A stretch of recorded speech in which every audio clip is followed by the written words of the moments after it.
It's a sad day here in Revere after my family owning this house since 1959, which they bought for a whopping $11,000. Now that my mom and dad have passed, I guess it's all time for us to pass. But I couldn't move on without reflecting on some stuff that's happened over the years.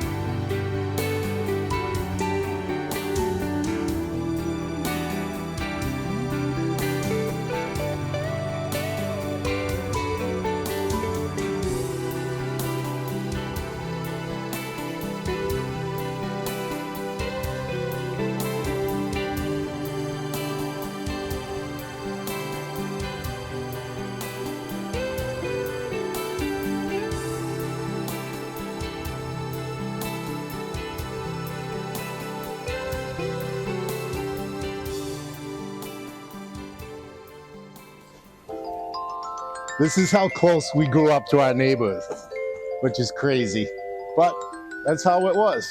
And it must have been even worse for our neighbors when I formed a rock band in the 7th grade, and we used to practice down cellar at the volume 10. And I felt bad for the other guys in the band because they'd be walking down the alleyway to go in my cellar, and the neighbors would be yelling at them from the kitchen window, "Great, the Fungools are here. I won't be able to watch TV for 3 hours." The best thing about this neighborhood back in the day was everyone was really close-knit. The Salvadis were over there, the D'Amatos were over here, Rico and Josie were over here, Phil and Fanny. It was like really close-knit. Everyone looked out for each other, and we used to play every game known to mankind. Jailbreak, run the bases, pickle, up against. It was just an awesome time, and I haven't seen anything like that anywhere else in my life. Would you be mine? Could you be mine? Won't you be my neighbor? And it was the 70s growing up, you know.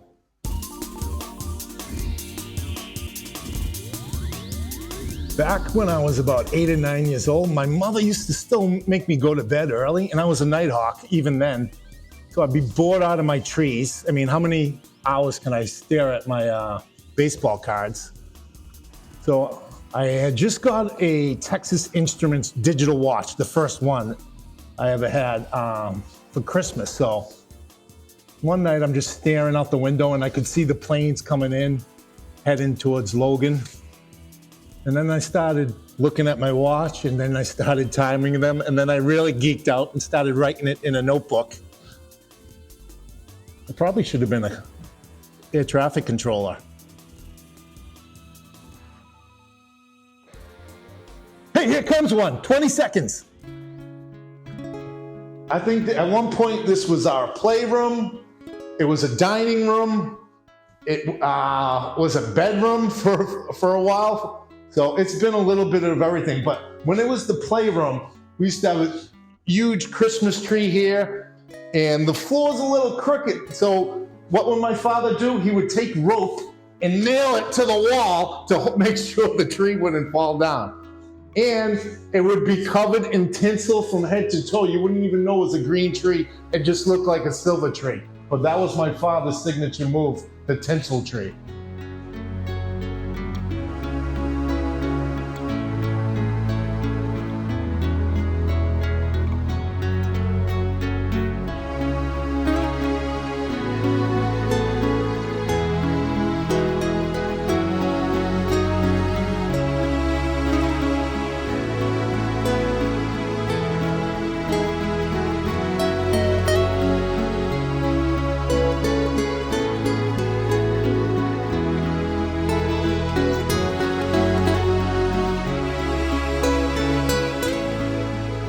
Excuse me if I get a little misty-eyed here, but this growing up was my favorite spot when I was 2, 3, 4 years old. Legend has it that there was a black leather chair here. And whenever I went behind the black leather chair, one of my sisters would yell, "Joey's going to the bathroom behind the black chair." Just cut the video.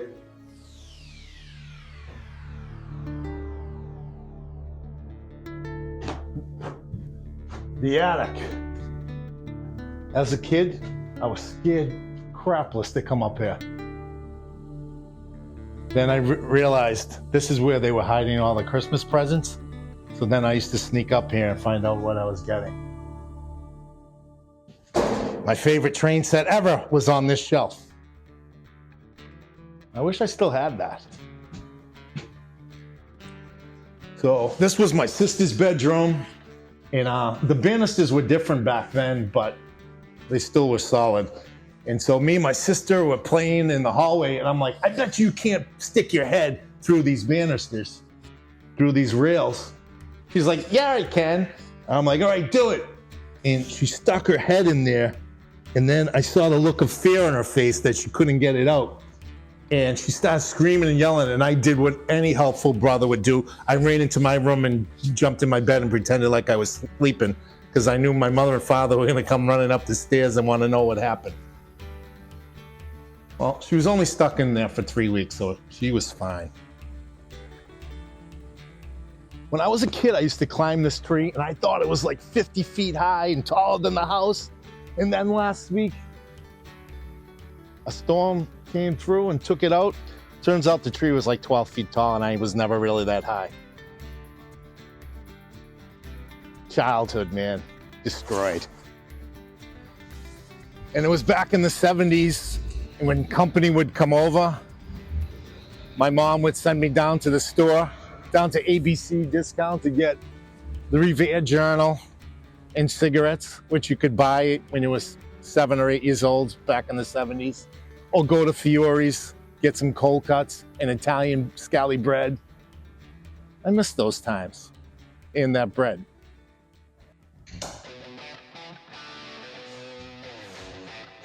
And here we are, the bedroom I grew up in.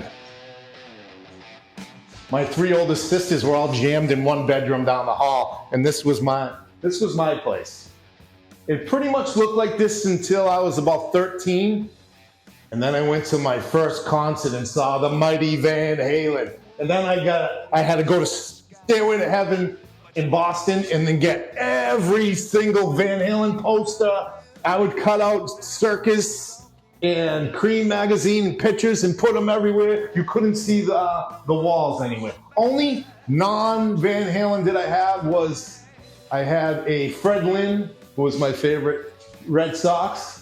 I had a Dallas Cowboys cheerleaders poster. Of course, I had to have the Farrah Fawcett poster. I had a Cheryl Tiegs one as well. And there wasn't 1 inch left of blue wall. I miss those days.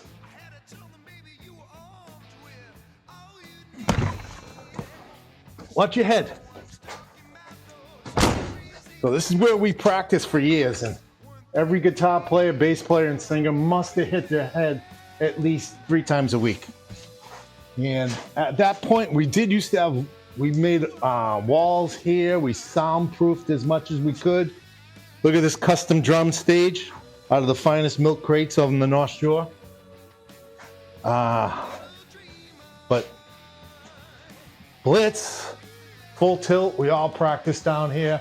We had a refrigerator, we had couches. A bunch of people would always come and check us out, have a good time. And then my parents would have their TV on 10, watching the news while we're down here playing Bang Your Head. And this is actually one of the only last remnants of it. Holy crap. Spike Raven, Coors Light, I think that was Florida radio station. There's our Blitz logo. FNX, BCN, Kiss 108. Oh, there's Revere, Rock Against Drugs. What is this one? The Music Gallery on Revere. I believe that was Gary Shafi's place. The Tears. We used to play with them at the Atlantic Lounge. Wonderland, man, everything is gone. Daddy's Junkie Music. They're all gone now. That's why I have to keep this, to carry on the legacy. Just kidding, I'll probably burn it.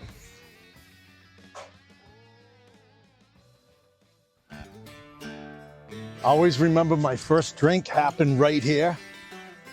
And sadly, I was only 7 or 8. We were playing run the bases back and forth. It was in the middle of summer and I'm working up a sweat. So I came over and like my mother and all her friends are sitting out having highballs. And I had put my ginger ale down right here. And I came over and sucked the thing down. Turns out it was Josie's 7 and 7 from across the street. And sadly, I had my first hangover at 8, which was a year later, which is weird. So I lived here until I was about 23. So there was definitely some nights I came home after having 1 or 2 drinks and didn't want my parents to know. And so I would do some crazy stuff to make sure they didn't know. And in the end, they always knew. Like this one time I came home, I'm like, oh, I'm really banged up. I don't want them to know. I devised a plan. There's an AC up in the window, and we had a 40-foot aluminum ladder. So just because it's 4 in the morning, I'll be really quiet. I'll take out this aluminum ladder, bring it all the way to its full height, and then climb up the ladder, pull out the AC out of the window, and then go in, and no one's gonna know.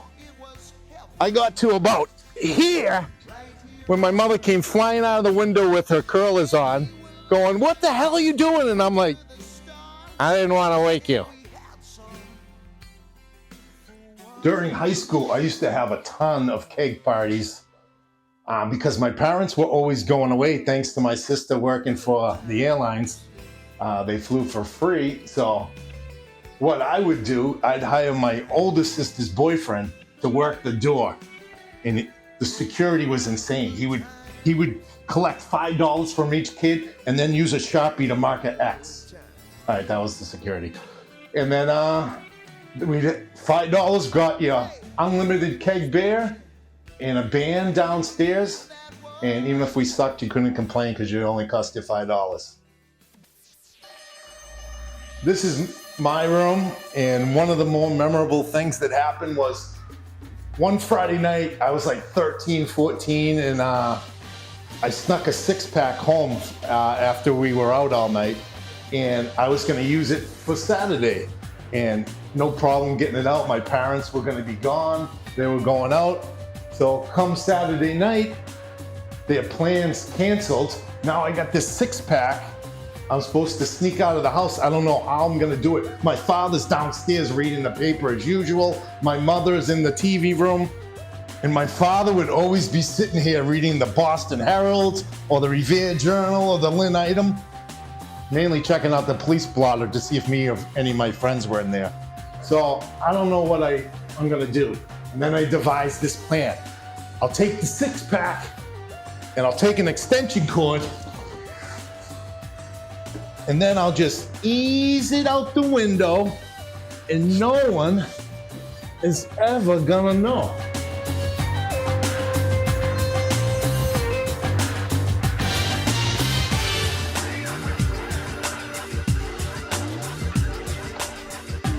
Brilliant idea, right?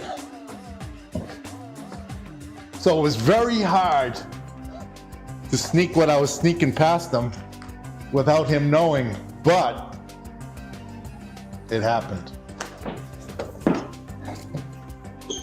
Problem solved.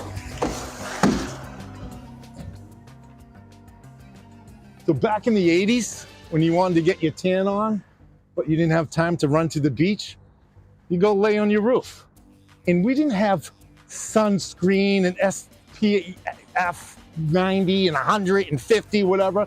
We had the hard stuff, pure grain baby oil. And we'd put that all on, lather it up, and I'll see you later. Where's my boombox?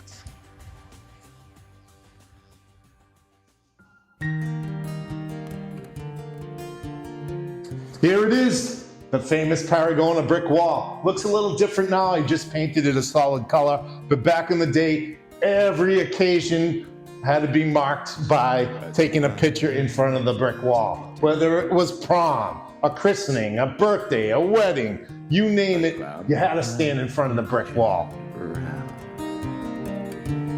And I saw my reflection in the snow-covered hills till the landslide brought me down. Oh, mirror in the sky, what is love? Can a child within my heart rise above? Can I sail through the changing ocean tide? Can I handle the seasons of my life? I don't know.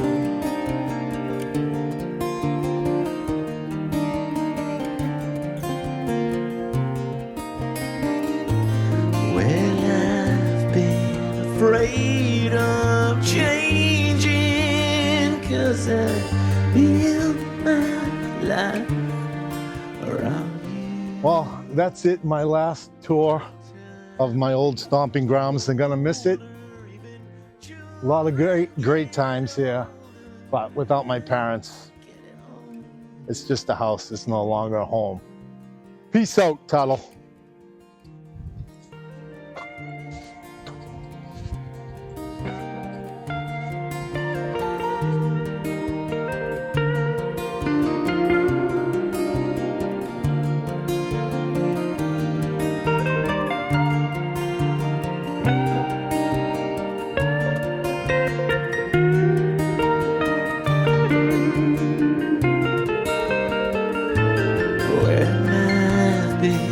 Afraid of changing, 'cause I built my life around you.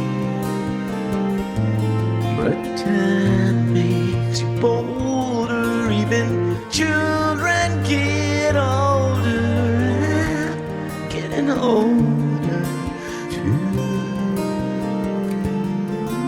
I'm getting older.